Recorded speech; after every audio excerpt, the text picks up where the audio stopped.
ಒಂದು ಕಂಪನಿ ಬಹಳಷ್ಟು ಕಂಪನಿನ ಓನ್ ಮಾಡಿದ್ರೆ ಆ ಥರದ ಕಂಪನಿಗೆ ಕಂಗ್ಲೊಮೆರೇಟ್ ಅಂತ ಕರೀತಾರೆ. ಟಾಟಾ ಗ್ರೂಪ್ ಕೂಡ ಒಂದು ಕಂಗ್ಲೊಮೆರೇಟ್.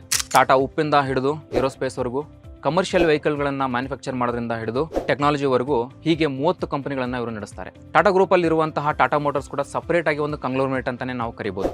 ಯಾಕಂದರೆ ಟಾಟಾ ಮೋಟಾರ್ಸ್ ಕೆಳಗಡೆ ಲ್ಯಾಂಡ್ ರೋವರ್, ಜಾಗ್ವಾರ್, ಸೌತ್ ಕೊರಿಯಾದ ಕಂಪನಿ ಡೇವು, ಹಾಗೆ ಇತ್ತೀಚೆಗೆ ಅಕ್ವಿಸಿಷನ್ ಮಾಡಿಕೊಂಡಿರುವಂತಹ ಐವೆಕೋ ಕಂಪನಿ ಕೂಡ ಸೇರಿದೆ. 2020ರಲ್ಲಿ ಕೋವಿಡ್ ಬಂದಾಗ ಟಾಟಾ ಮೋಟಾರ್ಸ್ನ ಒಂದು ಶೇರ್ 65ರಿಂದ 70 ರೂಪಾಯಿ ರೇಂಜಲ್ಲಿ ನಡೀತಾ ಇತ್ತು. ಅಲ್ಲಿಂದ ಈ ಒಂದು ರ್ಯಾಲಿ ಏನು ಸ್ಟಾರ್ಟ್ ಆಯಿತು, 1180 ರೂಪಾಯಿವರೆಗೂ ಈ ಒಂದು ರ್ಯಾಲಿ ರೀಚ್ ಆಯಿತು.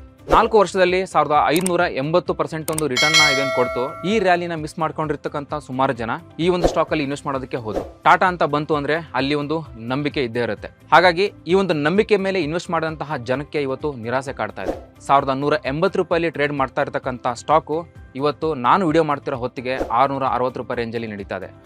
ಅಂದರೆ ಹೈಯಿಂದ ಈ ಕರೆಂಟ್ ಪ್ರೈಸ್ವರೆಗೂ ನಾವು ಚೆಕ್ ಮಾಡಿದ್ರೆ 45% ಒಂದು ಫಾಲ್ ನಮಗೆ ಟಾಟಾ ಮೋಟಾರ್ಸಲ್ಲಿ ಕಾಣ್ತಾ ಇದೆ. ಬನ್ನಿ ಈ ವಿಡಿಯೋದಲ್ಲಿ ನಾವು ಟಾಟಾ ಮೋಟಾರ್ಸ್ ಇಟಲಿ ದೇಶದ ಐವೆಕೋ ಕಂಪನಿನ ಯಾಕೆ ಅಕ್ವಿಸಿಷನ್ ಮಾಡ್ಕೊಳ್ತಾ ಇದೆ, ಇದರಿಂದ ಟಾಟಾ ಮೋಟಾರ್ಸ್ಗೆ ಆಗುವಂತಹ ಲಾಭ ಏನು ಅರ್ಥ ಮಾಡ್ಕೊಳ್ತಾ ಹೋಗೋಣ. ನಿಮ್ಮ ಹತ್ರ ಏನಾದರೂ ಟಾಟಾ ಮೋಟಾರ್ಸ್ ಶೇರ್ ಇತ್ತು ಅಂತಂದರೆ ಈ ವಿಡಿಯೋನ ಕಂಪ್ಲೀಟ್ ಆಗಿ ನೋಡಿ.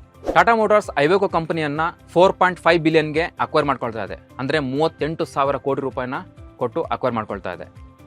2008ರಲ್ಲಿ ಲ್ಯಾಂಡ್ ರೋವರ್ ಜಾಗ್ವಾರ್ಗೆ 2.3 ಬಿಲಿಯನ್ನ ಕೊಟ್ಟು ಅಕ್ವೈರ್ ಮಾಡ್ಕೊಂಡಿತ್ತು. ಟಾಟಾ ಮೋಟಾರ್ಸ್ ಐವೆಕೋ ಕಂಪನಿಗೆ ಕೊಡ್ತಾ ಇರೋಂಥದ್ದು ಲ್ಯಾಂಡ್ ರೋವರ್ಗಿಂತ 2 ಪಟ್ಟು ಜಾಸ್ತಿ ಅಮೌಂಟ್ನ ಕೊಟ್ಟು ಖರೀದಿ ಮಾಡ್ತಾ ಇದೆ. ನಮ್ಮ ದೇಶದಲ್ಲಿ ಟಾಟಾ ಮೋಟಾರ್ಸ್ನ ಕಮರ್ಷಿಯಲ್ ವೆಹಿಕಲ್ಗಳ ಒಂದು ಡಾಮಿನೆನ್ಸ್ ಇದೆ. 33.5% ಮಾರ್ಕೆಟ್ ಶೇರ್ನ ಟಾಟಾ ಮೋಟಾರ್ಸ್ ಹೊಂದಿದೆ. ನಮ್ಮ ದೇಶದಲ್ಲಿ ಸೈಕ್ಲಿಕ್ಯಾಲಿಟಿ ಬಿಸ್ನೆಸ್ ಇದೆ.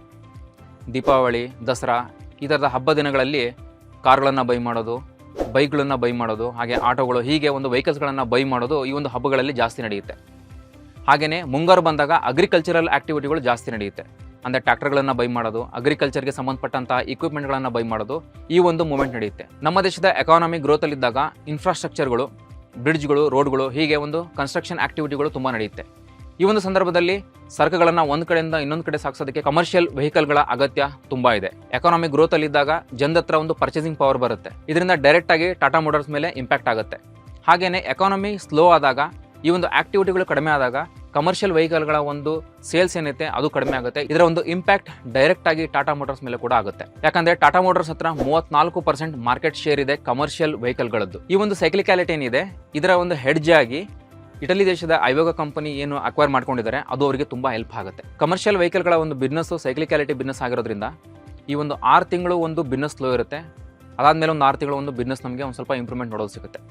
ಈ ಒಂದು 6 ತಿಂಗಳ ಒಂದು ಹೆಡ್ಜ್ ಆಗಿ ಈ ಒಂದು ಐವೆಕೋ ಕಂಪನಿನ ಅವರೇನು ಬೈ ಮಾಡಿದರೆ ಅದು ಒಂದು ಹೆಡ್ಜ್ ಆಗಿ ಕೆಲಸ ಮಾಡುತ್ತೆ. ಕಮರ್ಷಿಯಲ್ ವೆಹಿಕಲ್ಗಳ ಬಿಸ್ನೆಸ್ ಪ್ಯಾಸೆಂಜರ್ ವೆಹಿಕಲ್ಗಳ ಥರ ಅಲ್ಲ, ಇದು ತುಂಬಾ ಟೈಮ್ ಕನ್ಸ್ಯೂಮ್. ಇಲ್ಲಿ ಒಂದು ಡೀಲರ್ಶಿಪ್ನ ಒಂದು ನೆಟ್ವರ್ಕ್ ಬಿಲ್ಡ್ ಮಾಡಬೇಕಾಗುತ್ತೆ, ಬಿಸ್ನೆಸ್ ಕಾಂಟ್ಯಾಕ್ಟ್ನ ಬೆಳೆಸಬೇಕಾಗುತ್ತೆ, ಪ್ರಾಡಕ್ಟ್ನ ಒಂದು ಪೋರ್ಟ್ಫೋಲಿಯೋ ಕ್ರಿಯೇಟ್ ಮಾಡಬೇಕಾಗುತ್ತೆ.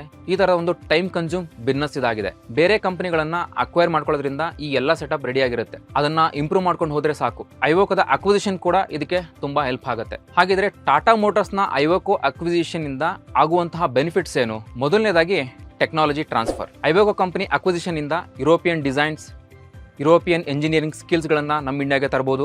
ಫ್ಯೂಲ್ ಎಫಿಷಿಯೆಂಟ್ ಎಂಜಿನ್ಸ್ಗಳನ್ನು, ಹಾಗೆ ಅಡ್ವಾನ್ಸ್ ಟ್ರಕ್ಗಳನ್ನು, ವ್ಯಾನ್ಗಳನ್ನು ಮ್ಯಾನುಫ್ಯಾಕ್ಚರ್ ಮಾಡಬಹುದು ನಮ್ಮ ಇಂಡಿಯಾದಲ್ಲೇ. ಐವೆಕೋ ಯೂರೋ 6, ಯೂರೋ 7 ಸ್ಟ್ಯಾಂಡರ್ಡ್ ಎಂಜಿನ್ಗಳನ್ನು ಮ್ಯಾನುಫ್ಯಾಕ್ಚರ್ ಮಾಡೋದಕ್ಕೆ ತುಂಬಾ ಒಂದು R&D ನಡೆಸಿದೆ. ಅದರ ಒಂದು ಆಕ್ಸೆಸ್ ಟಾಟಾ ಮೋಟಾರ್ಸ್ಗೆ ಸಿಗುತ್ತೆ. ಎರಡನೇದಾಗಿ ಗ್ಲೋಬಲ್ ಕಾಂಪಿಟೇಟಿವ್ನೆಸ್. ಐವೆಕೋ ಕಂಪನಿದು ಆಲ್ರೆಡಿ ಒಂದು ಎಸ್ಟಾಬ್ಲಿಷ್ಡ್ ಬಿಸ್ನೆಸ್ ಕಾಂಟ್ಯಾಕ್ಟ್ಸ್ ಇದೆ. ಹೀಗಾಗಿ ಟಾಟಾ ಮೋಟಾರ್ಸ್ ಈ ಒಂದು ಟೆಕ್ನಾಲಜಿನ ಬಳಸಿಕೊಂಡು ಇಂಡಿಯಾದಲ್ಲಿ ಒಂದು ಮ್ಯಾನುಫ್ಯಾಕ್ಚರಿಂಗ್ ಹಬ್ನ ರೆಡಿ ಮಾಡ್ಬೋದು. ಹಾಗೆಯೇ ಇಂಡಿಯಾನ ಕಮರ್ಷಿಯಲ್ ವೆಹಿಕಲ್ಗಳ ಎಕ್ಸ್ಪೋರ್ಟ್ ಹಬ್ ಆಗಿ ಇದನ್ನು ಮಾಡ್ಬೋದು. ಇದರಿಂದ ಒಂದು ಜಾಬ್ ಕ್ರಿಯೇಷನ್ ಕೂಡ ಆಗುತ್ತೆ. ಮೂರನೇದಾಗಿ ಪ್ರಾಡಕ್ಟ್ ಪೋರ್ಟ್ಫೋಲಿಯೋ. ಐವೆಕೋ ಹತ್ರ ಆಲ್ರೆಡಿ ಚಿಕ್ಕ ವ್ಯಾನ್ಸ್ಗಳು ಹಾಗೆ ದೊಡ್ಡ ಟ್ರಕ್ಗಳ ಒಂದು ಲಿಸ್ಟೇ ಇದೆ. ಟಾಟಾ ಮೋಟಾರ್ಸ್ ಹತ್ರ ಆಲ್ರೆಡಿ ಒಂದು ಎಕ್ಸಿಸ್ಟಿಂಗ್ ಲಿಸ್ಟ್ ಇದೆ. ಆ ಒಂದು ಎಕ್ಸಿಸ್ಟಿಂಗ್ ಲಿಸ್ಟಲ್ಲಿ ಈ ಐವೆಕೋ ವೆಹಿಕಲ್ಸ್ಗಳ ಒಂದು ಲಿಸ್ಟ್ ಕೂಡ ಆ್ಯಡ್ ಆಗುತ್ತೆ. ಇದರಿಂದ ಕಸ್ಟಮರ್ಸ್ಗೆ ಸುಮಾರು ಆಪ್ಷನ್ಗಳು ಸಹಿತ ಸಿಗುತ್ತೆ. ಐವೆಕೋ ಮತ್ತು ಟಾಟಾ ಮೋಟಾರ್ಸ್ ಸೇರಿ ವರ್ಲ್ಡ್ ಕ್ಲಾಸ್ ಕಮರ್ಷಿಯಲ್ ವೆಹಿಕಲ್ಗಳನ್ನು ರೆಡಿ ಮಾಡ್ಬೋದು. ಇಂಟರ್ನ್ಯಾಷನಲ್ ಕ್ವಾಲಿಟಿ ಸ್ಟ್ಯಾಂಡರ್ಡ್ನ ಮೀಟ್ ಮಾಡ್ಬೋದು. ಹಾಗೆ ಒಂದು ಕಾಂಪಿಟೇಟಿವ್ ಪ್ರೈಸ್ನ ಕೂಡ ಇವರು ಇಡ್ಬೋದು. ಟಾಟಾ ಮೋಟಾರ್ಸ್ನ ಐವೆಕೋ ಅಕ್ವಿಸಿಷನ್ ತುಂಬ ವರ್ಕ್ ಆಗುತ್ತೆ ಅನಿಸುತ್ತೆ.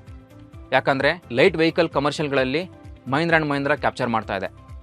ಟಾಟಾ ಮೋಟಾರ್ಸ್ ತನ್ನ ಒಂದು ಮಾರ್ಕೆಟ್ ಶೇರ್ ಇಲ್ಲಿ ಕಳ್ಕೊಳ್ತಾ ಇದೆ.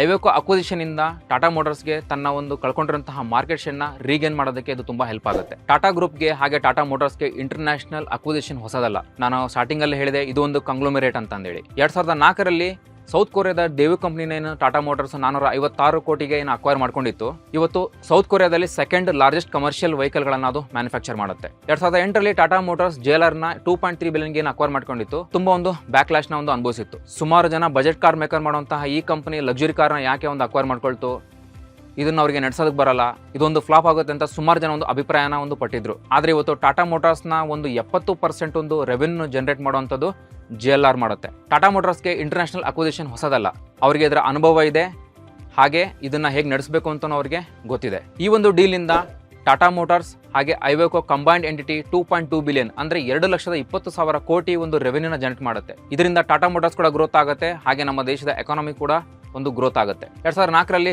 ದೇವಿ ಕಂಪನಿಯನ್ನು ಅಕ್ವೈರ್ ಮಾಡಿದಾಗ ಇನಿಷಿಯಲಿ ಅದು ತುಂಬ ಸ್ಟ್ರಗಲಲ್ಲಿ ಇತ್ತು. ಈಗ ಅದು ಒಂದು ಸಕ್ಸಸ್ ಅಲ್ಲಿದೆ. ಸೌತ್ ಕೊರಿಯಾದ ಒಂದು ಸೆಕೆಂಡ್ ಲಾರ್ಜೆಸ್ಟ್ ಕಮರ್ಷಿಯಲ್ ವೆಹಿಕಲ್ನ ಒಂದು ಮ್ಯಾನುಫ್ಯಾಕ್ಚರ್ ಮಾಡೋ ಕಂಪನಿ ಆಗಿದೆ.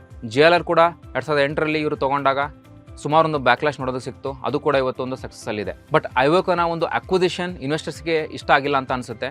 ಈ ಒಂದು ನ್ಯೂಸ್ ಹೊರ ಬರ್ತಿದ್ದ ಹಾಗೆ 3% ಒಂದು ಶೇರ್ನಲ್ಲಿ ಒಂದು ಫಾಲ್ ನಮಗೆ ನೋಡೋದು ಸಿಕ್ತು. ಯಾವುದೇ ಒಂದು ಬಿಸ್ನೆಸ್ ಸಕ್ಸಸ್ ಆಗಬೇಕು ಅಂದರೆ ಅದಕ್ಕೆ ಒಂದು ಟೈಮ್ನ ಕೊಡಬೇಕಾಗತ್ತೆ. ಕಮರ್ಷಿಯಲ್ ವೆಹಿಕಲ್ಗಳಂತ ಬಂತು ಅಂದರೆ ಇದು ಒಂದು ಟೈಮ್ ಕನ್ಸ್ಯೂಮಿಂಗ್, ಯಾಕಂದರೆ ಇದಕ್ಕೊಂದು ಡೀಲರ್ಶಿಪ್ನ ಒಂದು ಬಿಲ್ಡ್ ಮಾಡಬೇಕು, ಸರ್ವಿಸ್ನ ಒಂದು ಬಿಲ್ಡ್ ಮಾಡಬೇಕು, ಬಿಸ್ನೆಸ್ ಕಾಂಟ್ಯಾಕ್ಟ್ಸ್ ಬೇಕು. ಇದು ಒಂದು ಟೈಮ್ ಕನ್ಸ್ಯೂಮಿಂಗ್ ಬಿಸ್ನೆಸ್ ಆಗಿದೆ. ಹಾಗೆ ಇದು ಒಂದು ಸೈಕ್ಲಿಕ್ಯಾಲಿಟಿ ಬಿಸ್ನೆಸ್. ಸೊ ವರ್ಷದಲ್ಲಿ ಒಂದು 6 ತಿಂಗಳು ಒಂದು ಬಿಸ್ನೆಸ್ ಒಂದು ಚೆನ್ನಾಗಿ ಆಯಿತು ಅಂತಂದರೆ ಇನ್ನೊಂದು 6 ತಿಂಗಳು ಅಷ್ಟು ಚೆನ್ನಾಗಿ ಒಂದು ಬಿಸ್ನೆಸ್ ನಡೆಯೋದಿಲ್ಲ. ಎಕಾನಮಿಕ್ ಗ್ರೋತ್ ಕೂಡ ಇದರಲ್ಲಿ ತುಂಬ ಒಂದು ಇಂಪಾರ್ಟೆಂಟ್ ಭಾಗವನ್ನು ವಹಿಸುತ್ತೆ. ಹೀಗಾಗಿ ಈ ಒಂದು ಅಕ್ವಿಸಿಷನ್ ಏನಿದೆ ಇನ್ವೆಸ್ಟರ್ಸ್ಗೆ ಇಷ್ಟ ಆಗಿಲ್ಲ ಅಂತ ಅನಿಸುತ್ತೆ.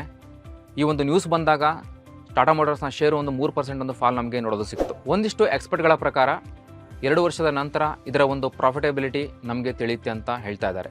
ಸೊ ನೋಡೋಣ ಐವೆಕೋನ ಒಂದು ಅಕ್ವಿಸಿಷನ್ ಟಾಟಾ ಮೋಟಾರ್ಸ್ಗೆ ಎಷ್ಟು ಒಂದು ಬೆನಿಫಿಟ್ಸ್ ಆಗುತ್ತೆ ಅಂತಂದೇಳಿ. ಸೊ ಹೋಪ್ ನಿಮ್ಗೆ ಇದು ವಿಡಿಯೋ ಅರ್ಥ ಇದೆ ಅಂತ ನಾನು ಅಂದ್ಕೊಳ್ತೀನಿ. ಈ ಒಂದು ವಿಡಿಯೋದಲ್ಲಿ ನಾನು ಕಂಪ್ಲೀಟಾಗಿ ನಿಮಗೆ ಐವೆಕೋ ಒಂದು ಅಕ್ವಿಸಿಷನ್ ಆಗೋದ್ರಿಂದ ಟಾಟಾ ಮೋಟಾರ್ಸ್ಗೆ ಆಗುವಂತಹ ಬೆನಿಫಿಟ್ಸ್ ಮತ್ತು ಟಾಟಾ ಮೋಟಾರ್ಸ್ ರೆವೆನ್ಯೂ ಜನರೇಟ್ ಮಾಡಬಹುದು ಅಂತ ಒಂದು ಅಂದಾಜು ನಾನು ನಿಮಗೆ ತಿಳಿಸ್ಕೊಟ್ಟಿದ್ದೀನಿ. ಇದೇ ಥರದ ಸ್ಟಾಕ್ ಮಾರ್ಕೆಟ್ ಇಂಟ್ರೆಸ್ಟಿಂಗ್ ಅಪ್ಡೇಟ್ಸ್ಗಳಿಗಾಗಿ ಬಾಸ್ ಟಿವಿನ ವೀಕ್ಷಿಸ್ತಾ ಇರಿ. ನಾನು ನಿಮಗೆ ಸಿಗ್ತೀನಿ ಮುಂದಿನ ವಿಡಿಯೋದಲ್ಲಿ. Thank you. ಲೇಟೆಸ್ಟ್ ಹಾಗೂ ಇಂಟ್ರೆಸ್ಟಿಂಗ್ ಸುದ್ದಿಗಳಿಗಾಗಿ ಬಾಸ್ ಟಿವಿ ಕನ್ನಡ ಚಾನೆಲ್ನ ಸಬ್ಸ್ಕ್ರೈಬ್ ಮಾಡಿ, ಹಾಗೆಯೇ ಬೆಲ್ ಐಕಾನ್ ಪ್ರೆಸ್ ಮಾಡಿ. ಇದರ ಜೊತೆಗೆ ಫೇಸ್ಬುಕ್, ಇನ್ಸ್ಟಾಗ್ರಾಮ್, ಎಕ್ಸ್ನಲ್ಲೂ ಮಿಸ್ ಮಾಡದೆ ಫಾಲೋ ಮಾಡಿ.